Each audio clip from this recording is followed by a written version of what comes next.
Renyok. Cuba renyok. Lagi. Dekatkan sikit. Susun membentuk bulatan. Okey. Dah buat bulatan, kita buat benda lain lah pula. Dekatkan sikit. Cikgu susun membentuk bulatan. Okey. Dah buat bulatan. Lagi susun. Susun macam mana? Susun. Letak je. Susun. Menjadi satu garisan lurus. Awak nampak tak? Okey. Jadi, cikgu nak awak buat seperti mana yang cikgu buat ni. Dah buat, nanti ambil gambar ya. Sampai kita jumpa lagi pada aktiviti kedua nanti. Tak?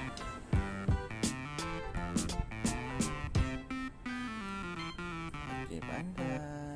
Dia bentuk apa? Bulat. Bulat.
Bulatan je.